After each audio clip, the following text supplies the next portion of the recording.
Hello friends, तो मैं हूं आपका टीचर रिदम। आई हूं आपको पढ़ाने क्लास 8 की साइंस मिशन बुक का chapter number 4, materials, metals and non metals.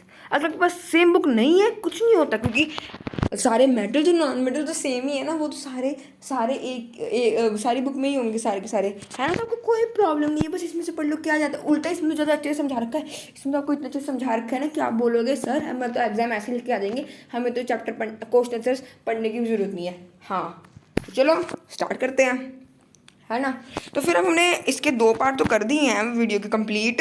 तो अब हम करेंगे हमारा तीसरा पार्ट कंप्लीट। तो आज हम जहाँ से पढ़ने वाले हैं वो है हमारा conductivity of heat and electricity. Metals, all metals accept bismuth and tungsten are conductors of heat and electricity. Tungsten offers a resistance of flow of most of the electric current through it. सारे के सारे metals जो होते हैं वो अच्छे electricity और heat के कंडक्टर्स होते हैं, लेकिन सिवाय बिस्मथ और टंगस्टन के अलावा, जो टंगस्टन है जब उसमें से इलेक्ट्रिसिटी फ्लो होती है तो इलेक्ट्रिसिटी फ्लो नहीं करता, वो खुद हीट अप हो जाता है और वो अपने अंदर से एक लाइट फेंकने लग जाता है ना। तो सोचो अगर हमने कभी कॉपर वायर की जगह हमने टंगस्टन की वायर से करने लग गए तो क्या होगा। और कुछ नहीं होगा, जिसके ऊपर रबर की कोटिंग होगी ना, सारी पिघल के गई काम से है ना। हाँ, तो आगे जो हमारा है, it uses the current to be heated to extra to क्या ये extent that it starts glowing. Gold, silver, copper, iron and aluminum are good conductors of heat and electricity. Sorry, हमारे conductor metals ज़्यादातर तो conductor ही होते हैं। अगर आपको मेरी ये भाषा समझ अच्छी नहीं लगी तो कमेंट में लिख देना भाया। हाँ, cookware is made from metals. जो हमारा बर्तन होते हैं जिसके अंदर हम लोग खाना बनाते हैं वो भी मेटल से ही बना होता है भाई। is made from metals. Metals easily transfer heat from flame to the food being cooked. जो metals हैं वो सारी की सारी फ्लेम सीधा हमारी यूटेंसिल्स पे फेंकते हैं, कि यूटेंसिल्स में उनका पूरा हीट होता है, उनकी पूरी एकदम सर्कुलेशन होता है। जैसे कि हमारे किसी एक अंग में थोड़ी खून बह रहा होता है, हमारे तो पूरी की पूरी बॉडी में खून बह रहा होता है ना। वैसे ही जहाँ पर भी हीट पूरे यूटेंसिल में बह रही होती है। आगे, pans made from copper and aluminum of their alloys are generally used as cooking utensils. अब एल्यूमिनियम और कॉपर, इन दोनों के जो अलॉय है ना वो generally use as cooking utensils. इनके जनरली ये लोग ना सब कुकिंग यूटेंसिल्स के लिए यूज़ होते हैं, है ना, यूज़ होते रहते हैं, है ना। ज़्यादातर तो ये हमारी वायर्स में यूज होते हैं, लेकिन ये कुकिंग यूटेंसिल्स में भी एल्यूमिनियम बहुत ज़्यादा यूज़ होता है। क्यों हीट तो अच्छे से हमारे आयरन और स्टील में भी फैलती है। क्योंकि एल्यूमिनियम सबसे सस्तों में से आता है, सबसे बेस्ट कंडक्टर ऑफ हीट और सबसे सस्ते और एकदम नॉन कि हमारे स्टेन रेजिस्टेंट होते हैं वो, मतलब स्टेन ज़्यादा जल्दी नहीं लगता, है ना। आगे है हमारा copper is better conductor of heat then aluminium, but copper is easily corroded by acidic food, hence copper is not used as a cookware. Copper को भी यूज़ कर सकते हैं, है ना, लेकिन उसको क्यों नहीं करते? वो भी तो अच्छा कंडक्टर है हीट का।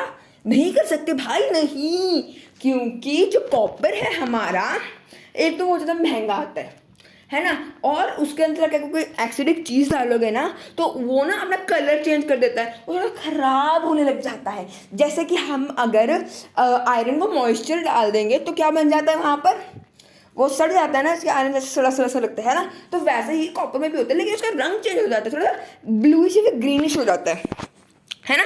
आगे आते हैं हमारे non metals. Non metals are non conductors of heat. वो हीट के कंडक्टर्स नहीं होते, लेकिन वो इलेक्ट्रिसिटी एक्सेप्ट ग्रेफाइट, वो हीट और इलेक्ट्रिसिटी के कंडक्टर्स नहीं होते। जो ग्रेफाइट होता है a form of carbon, carbon का एक फॉर्म होता है।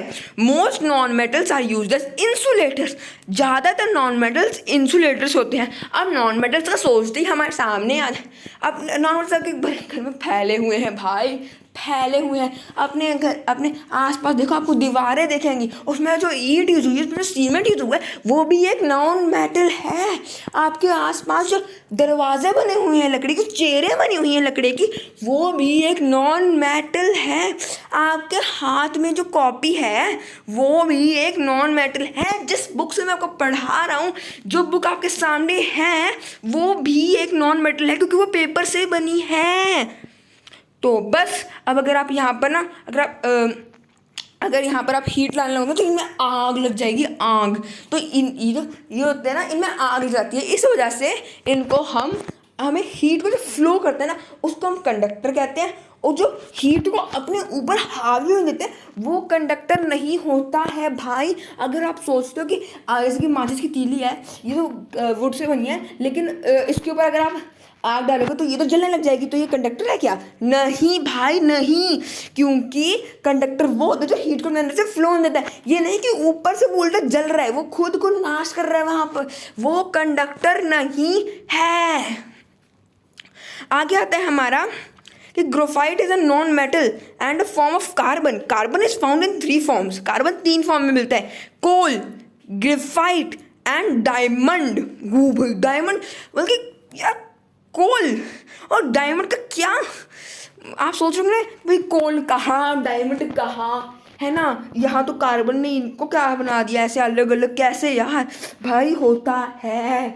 अब आप देख लो, मिल्खा सिंह भी इंसानी शरीर में है ना? आप भी इंसानी शरीर में। इसका मतलब ये तो नहीं ना कि आप लोग सब लोग एक स्पीड से दौड़ोगे। नहीं भाई नहीं, स्पीड अलग अलग है, क्योंकि उनके प्रॉपर्टीज अलग अलग है, उनके पास एक्सपीरियंस अलग अलग है, ठीक है ना? हाँ, आगे है हमारा कि graphite being a good conductor of heat is used in making of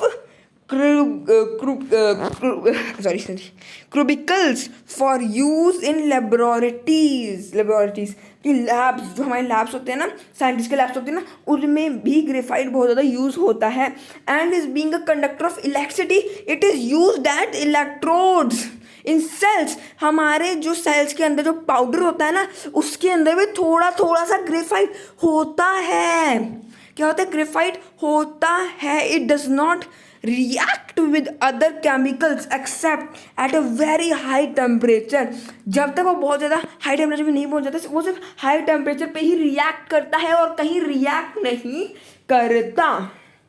समझ आ गया? हाँ, अगर आ गया तो लाइक ठोक देना बाद में, लास्ट में पूरी वीडियो सुन लो पहले, है ना? आगे एडिशनल लर्निंग, ये थोड़ा और पढ़ लेते हैं भाई, है ना? अब बाकी सब पढ़ रहे हैं, इसमें से पढ़ लेते हैं, क्या पता इसमें से क्वेश्चन आ जाए, है ना? सब पढ़ेंगे हम, सब कंप्लीट करेंगे syllabus. Why electric wires are made of aluminium और कॉपर। इलेक्ट्रिक वायर सिर्फ और सिर्फ एल्युमिनियम और कॉपर से ही क्यों बनती है? Silver, copper and aluminum are good conductors of electricity. Silver is a better conductor of electricity, but being expensive, it is not used as in cables. Generally, copper is used in electric cables, in homes and industries, and in perhaps the best metal for transmission of electricity for high voltage conductors among electric poles. Aluminum coils are used too. Aluminum is not as good conductor of electricity as copper and has low tensile strength. It is used being cheap and available in abundance. इस सबसे हमें यही पता चलता है कि copper और aluminium ही wires में इसलिए यूज़ होते हैं क्योंकि इनके अलावा जो बहुत अच्छा कंडक्टर होता है इलेक्ट्रिसिटी का, वो है सिल्वर। पर सिल्वर इतना ज़्यादा एक्सपेंसिव होता है क्योंकि वो इतना लस्टरस होता है। इसलिए अगर हम उनको पूरी, मान लो अगर हमने पूरा वायर से ही कर दिया ना, सिल्वर देखो अब थोड़ा कम भी मिलता है ना। अब सिल्वर की पूरी खाने थोड़ी कि यहाँ पूरी धरती सिल्वर से बनी, नहीं ना, नहीं। इसलिए, और क्योंकि एल्युमिनियम बहुत ज़्यादा, हमारा जो एल्युमिनियम है ना, वो मतलब कि बहुत ज़्यादा इस धरती पे हमें पता चला है अभी कि एल्युमिनियम तो बहुत ज़्यादा इस धरती पे, उसको तो हम मतलब कि बहुत ज़्यादा यूज़ कर सकते हैं। और क्योंकि वो एक रिन्यूएबल रिसोर्स भी है, क्योंकि हम उसको फिर से बना भी सकते हैं, हम उसको फिर से शेप भी दे सकते हैं, इसलिए वो हमारा बहुत ही अच्छा एक मेटल है। और वो बहुत cheaper, it is very cheap in rate. और वो वायर्स में भी वो डक्टाइल भी है, उसके अंदर डक्टिलिटी की प्रॉपर्टी भी है, इसलिए वही बेस्ट है हमारी वायर्स बनाने के लिए। रट्टा नहीं मारना, समझ के पढ़ना है पूरा हमने, ताकि हमारे दिमाग में एकदम फटाक से फिट बैठ जाए और हम लोग जीत जाएं, हम लोग first time. Aim to show that graphite is a conductor of electricity.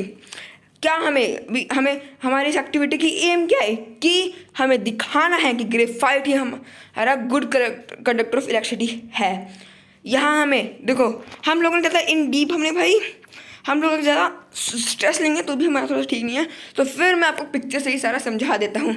यहाँ क्या क्या बना हुआ है बैटरी, वायर, बल्ब और एक ग्रेफाइट का टुकड़ा। यहाँ दिखा रखा ग्रेफाइट का टुकड़ा ये है ना। इसका ये सारा मटेरियल रिक्वायर्ड है, इनको आपस में जोड़ना है ना। अब वायर को सीधा कनेक्ट तो कर नहीं सकते क्योंकि इलेक्ट्रॉन हो सकता है, तो हमने ग्रेफाइट को बीच में लगा के देखा, जैसे कि हमने देखा नहीं था स्विच का, है ना। पिछली क्लास में हमने देखा था इलेक्ट्रिसिटी का चैप्टर में कि स्विच कैसे काम आते हैं, वैसे ये ग्रेफाइट उसी का काम कर रहा है। ओपन एंड क्लोज सर्किट, बस हमें समझ आ गया सर हमें जो ज़्यादा पढ़ने की जरूरत नहीं पड़ी सर, हमें तो समझ आ गया, तो बस समझ आ गया ना, चलो आगे है ना, चलते हैं आगे। हाँ, आगे है हमारा black material inside writing pencil graphite. अब आप देखते हो कि आपके पेंसिल के आगे जो लीड होती है, जिसको हम कहते हैं ना नोक, है ना। हाँ, वो किस चीज़ से बनी होती है, किस चीज़ से बनी होती है यार, वो बनी होती है ग्रेफाइट से। किससे? ग्रेफाइट से। ग्रेफाइट किस चीज़ से बना होता है? उसी से जिससे आपका डायमंड बनता है, कार्बन से, है ना। हाँ, तो बस इसका मतलब हम तो डायमंड वाले एटम से लिखते हैं। ओ भाई, हम लोग डायमंड वाले एटम से लिखते, कितनी खुशी की बात है ना। अब ज़्यादा खुशी बात हो, चलो पढ़ लो, ठीक है ना। Carbon is one of the most important non metallic elements. Carbon बहुत ज़्यादा इम्पॉर्टेंट है, जो मेटल नहीं है ना एलिमेंट्स, उनमें बहुत ज़्यादा इम्पॉर्टेंट रोल निभाता है। In nature pure carbon is found in 3 forms. Nature में कार्बन, प्योर कार्बन जो प्योर होता है एकदम, है ना, वो 3 फॉर्म में पाया जाता है। डल ब्लैक कोल, ग्रे सा थोड़ा सा coal, lustrous and slippery black graphite. Lustrous, अब देखो ना, इन लोगों की लस्टर तो चमकीली सी होती है, जबकि वो काली होती है ना, फिर भी वो कितनी चमकीली सी होती है ना। हाँ, तो बस वो ग्रेफाइट है ना। हाईली लस्ट्रस डायमंड, बहुत ज़्यादा चमकीला diamond, hardest source on earth. Diamond is also the hardest substance known. Diamond है हार्डेस्ट सब्सटेंस नोन। और मैं आपको एक और बात बता देता हूँ जनरल नॉलेज के लिए, कि सबसे ज़्यादा मजबूत डायमंड है कोहिनूर। सबसे ज़्यादा मजबूत डायमंड क्या है? कोहिनूर। अब आप लोगों के दिमाग में आएगा कि भाई डायमंड की शेप में निकलते हैं। नहीं भाई नहीं, उनकी शेप अलग सी, एक पत्थर जैसी होती है ना। उनको काटते हैं। फिर अब आप बोलोगे सर ये तो सबसे मजबूत होता है, फिर वो काटा किससे जाएगा? भाई हर चीज़ की एक स्किल होती है, स्किल। ऐसे तो लोहा और लोहा दोनों एक ही स्ट्रेंथ के है ना, तो फिर वो एक दूसरे को कैसे काट देते हैं? स्किल भाई, स्किल। अब एक हथौड़े से अगर एक लोहे की चीज़ को मारोगे, है ना, तो अब हथौड़ा भी तो थोड़ा सा बिगड़ेगा ही ना। नहीं, क्योंकि उसकी एक स्किल होती है। जिस चीज़ को आप फोर्स में ला रहे होते हो उस पर स्ट्रेंथ नहीं, उस पर भाई यही तो है फोर्स एंड प्रेशर का चैप्टर का पार्ट। यही तो है लॉ ऑफ मैंने खुद बनाया है। अगर पहले से बना तो मेरे को पता नहीं, लेकिन मैं खुद से बना रहा हूँ। लॉ ऑफ फोर्स, वाह क्या नाम है ना। हाँ, तो अगर आप एक लकड़ी से लकड़ी को मारोगे, तो जो लकड़ी मार रही है ना, अगर आप दोनों सेम स्ट्रेंथ की होंगी, एकदम सेम टू सेम, तो वो लकड़ी टूटेगी जिसको हम मार रहे हैं, क्योंकि force and pressure is very important in this process, ठीक है ना। वो क्या किया जाता है कि चाकू होता है ना, चाकू, उससे एकदम ऐसी प्रोसेस से काटा जाता है कि डायमंड को कटना ही पड़ता है। डायमंड को कटना ही पड़ता है।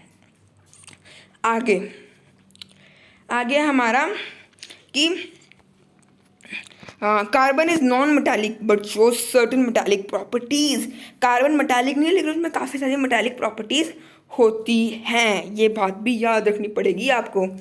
अब कौन कौन सी होती हैं? अब देखो यहाँ पर बता रखा है डायमंड लस्ट्रस होता है। हाँ, लस्ट्रस में तो प्रॉपर्टी है उसकी, है ना।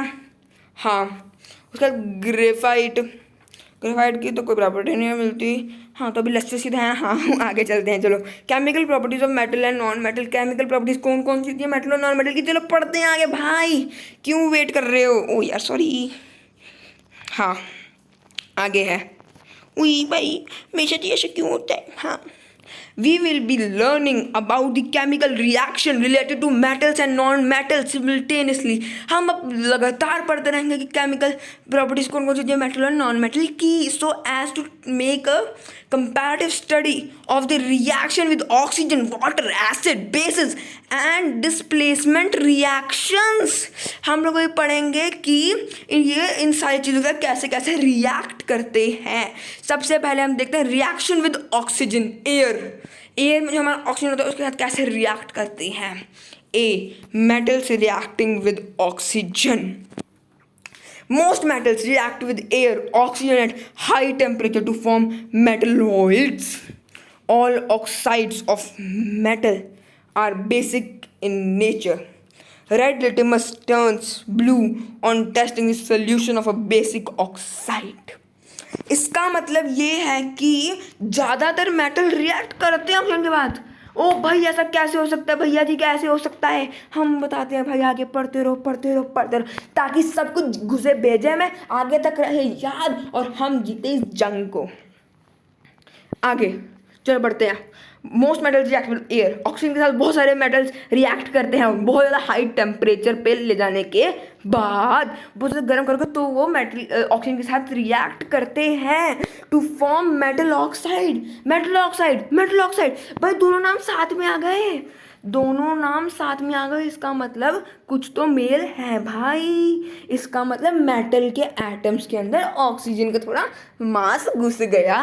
चलो भाई पढ़ते हैं, है ना। All oxides of metal are basic in nature. जब भी किसी मेटल के साथ ऑक्सीजन को मिलाया जाता है तो वो बेसिक ही बनता है, बेसिक इन नेचर ही बनता है। क्या बनता है? Basic in nature.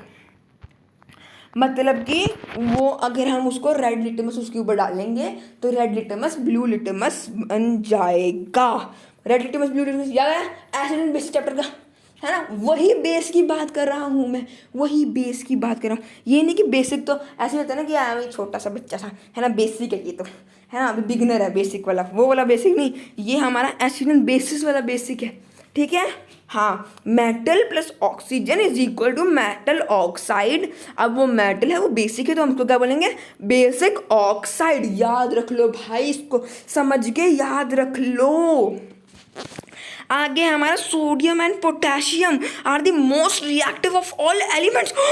भाई सोडियम एंड पोटेशियम सबसे ज़्यादा रिएक्टिव है। वाह भाई, हमें क्या चीज़ पता चली है भाई, वाह, है ना। They combine very quickly with the oxygen in the air even at low temperature.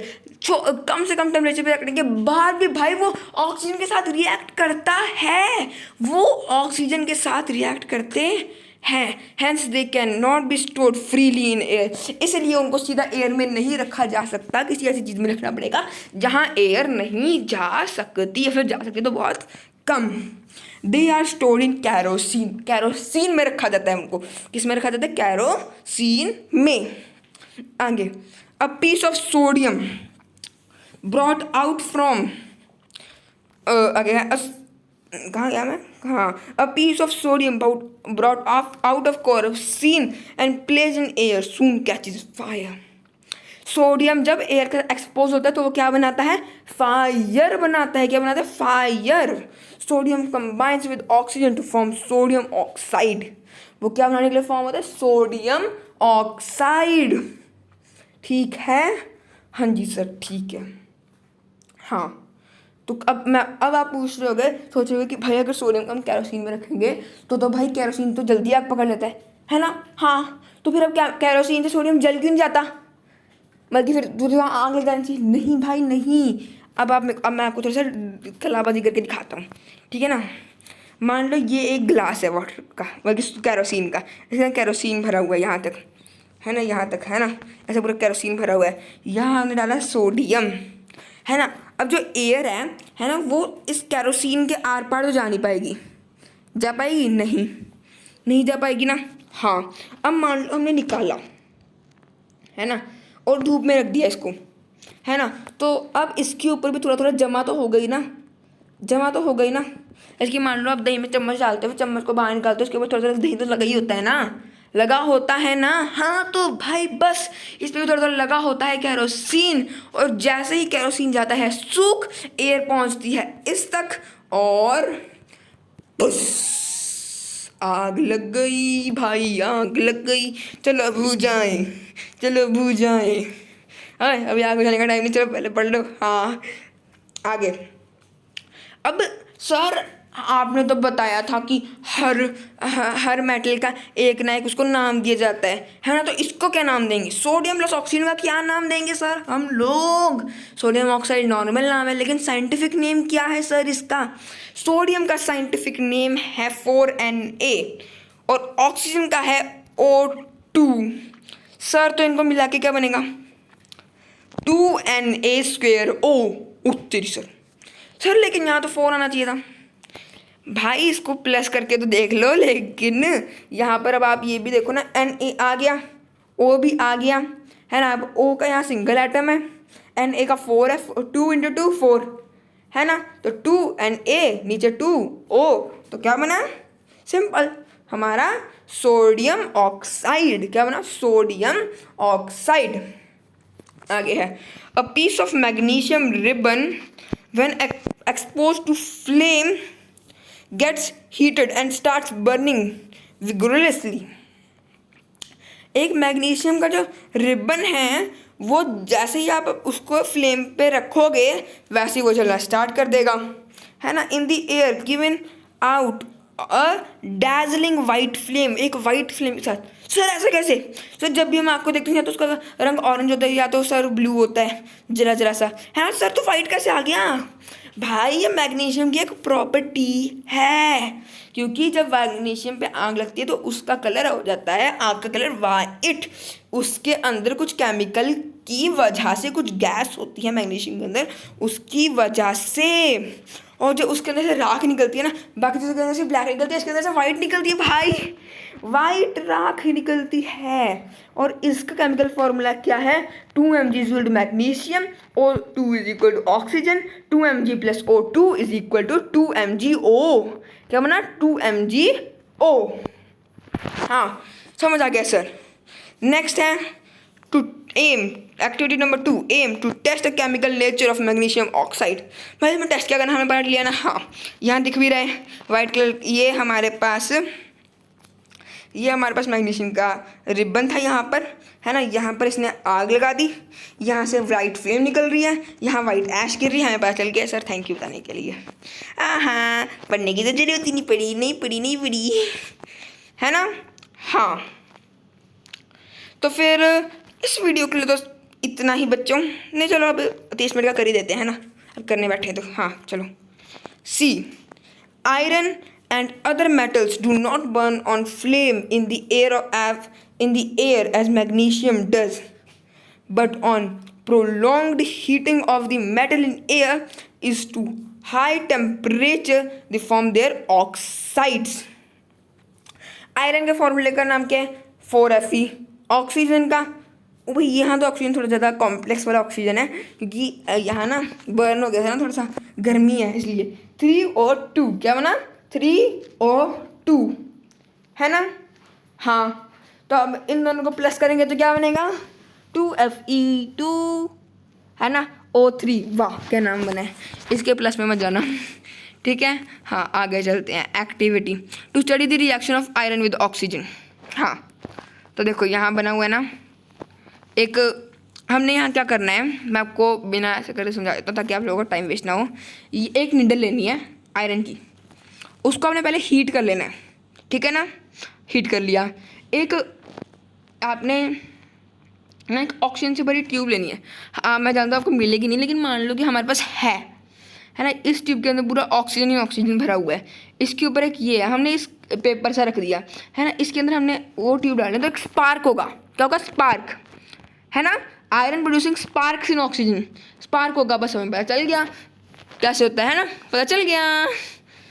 हाँ, और जो डिफरेंट मेटल्स होते हैं ना वो ऑक्सीजन के साथ जाने पे ना डिफरेंट साउंड या फिर डिफरेंट कोई अलग सी चीज़ करते हैं, है ना, उनका अलग अलग काम करता है कि भाई हम तो थोड़े खास हैं, हम ऐसा करते हैं, है ना। रस्टिंग ऑफ आयरन, आयरन का रस्ट हो जाना, मतलब कि उस पर जंग लग जाना, जंग जानते हैं ना, इसके कूलर पे लगा होगा आपके कभी, है ना, या फिर अभी किसी चीज़ पे लगा होगा, अभी अपने पापा को देखा होगा कि वो जंग हटा रहे हैं ना। हाँ, तो वो क्यों लगता है, जब आयरन पे ऑक्सीजन और वाटर प्लस करते हैं तो वो क्या बनता है, रस्ट, वो रस्ट मेटल बन जाता है ना, वो रस्ट होने लग जाता है, आयरन अपना रस्टिंग स्टार्ट कर देता है ना। तो फिर उसके केमिकल फार्मूला क्या है, Fe2O3, क्या है, Fe2O3, 2Fe2O3 क्या है हमारा आयरन ऑक्साइड, और Fe2O3 क्या है हमारा rusting of iron. Activity 4, aim to test that rust oxide is basic in nature. क्या करना है, एक जिस भी जगह पे जंग लगाओ उस पर लिटमस रखना है, अगर वो ब्लू हो गया इसका मतलब जीत गए हम लोग, है ना, हो गया काम। तो हमें क्या पता चलता है, rust of iron is basic in nature, याद रखना बच्चों। Copper does not burn in air like magnesium, वो बर्न नहीं करता कॉपर, क्यों, क्योंकि बर्न तो नॉन मेटल्स करते हैं, कॉपर तो एक मेटल है। Copper kept exposed to moist air for over a long period of time gets a greenish coating over it, उसके ऊपर ग्रीनिश कोटिंग आ जाती है जब उसको ऑक्सीजन में एक्सपोज किया जाता है ना। और आप लोगों ने सोचा होगा कि जब मैं पढ़ा रहा था कि मैग्नीशियम को फायर लग गई तो हम तो ऑक्सीजन के साथ पढ़ रहे थे, फायर कहाँ से आ गई, क्योंकि ऑक्सीजन के द्वारा ही फायर जलती है, अगर ऑक्सीजन नहीं होगा तो फायर नहीं जलेगी, और अगर कार्बन डाइऑक्साइड की मात्रा ज़्यादा होगी तो आग बुझ जाएगी, क्योंकि कार्बन डाइऑक्साइड में हमारा कार्बन डाइऑक्साइड ठंडा होता है नेचर में, ठीक है, समझ आ गया। हाँ सर समझ आ गया, है ना। आगे हमारे यहाँ रिएक्टिव सीरीज दे रखी है, ये था क्या, नहीं ये था, हाँ। यहाँ कॉपर का फॉर्मूला है, ऑक्सीजन है, कार्बन डाइऑक्साइड है, प्लस मॉइस्चर है। मॉइस्चर की स्पेलिंग H2O, मतलब कि हमारा वाटर ही है ना। वो क्या फॉर्म करेगा, copper hydroxide plus copper carbonate, क्या बने, अब कॉपर हाइड्रोक्साइड प्लस कॉपर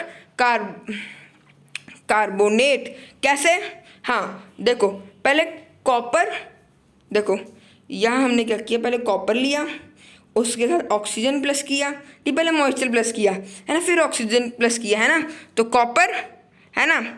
उसके बाद यहाँ मॉइस्चर में क्या होता है, हाइड्रोजन होता है, तो हाइड्रो, है ना, ऑक्सीजन का ऑक्साइड, कॉपर हाइड्रोक्साइड, है ना। हाँ, और आगे हमने लिया कॉपर, है ना, कार्बन नेट कहाँ से आया, उसको भाई कार्बन क्या आगे नेट लगा देते हैं और कुछ नहीं, कॉपर कार्बोनेट, क्या बनेगा, कॉपर कार्बोनेट। आगे, the green coating on copper is a mixture of copper hydroxide and copper carbonate, वो ग्रीन कोटिंग कॉपर के वहाँ पर हाइड्रोजन की वजह से आती है। आगे का आप थोड़ा सा पढ़ सकते हो खुद, है ना। इस वीडियो के लिए इतना ही, आगे का हम लोग नेक्स्ट वीडियो में करेंगे, मैंने प्लेलिस्ट बना दी, आप उसमें देख सकते हो, है ना। अगर अच्छी लगी हो वीडियो तो लाइक करना, कोई बहुत छोटा सा भी डाउट होगा तो उसको पूछ लेना कमेंट सेक्शन में, क्या जाता है आपका, पूछ लो, आंसर तो मिल जाएगा कम से कम। हाँ, फिर जाके उसके बाद अगले दिन यूट्यूब पर चले जाना ताकि आराम से समझ आ जाए, ठीक है ना। अगर मैंने कोई मदद की हो तो लाइक कर देना, है ना, समझाने में मदद की हो, अच्छा लगा हो मेरा समझाना तो लाइक कर देना। ओके बच्चों, tata bye bye, see you. और अगर बाकी पढ़ने की वीडियो चाहिए तो सब्सक्राइब कर दो, और मेरे चैनल पे चल के जितना देखना देख लो।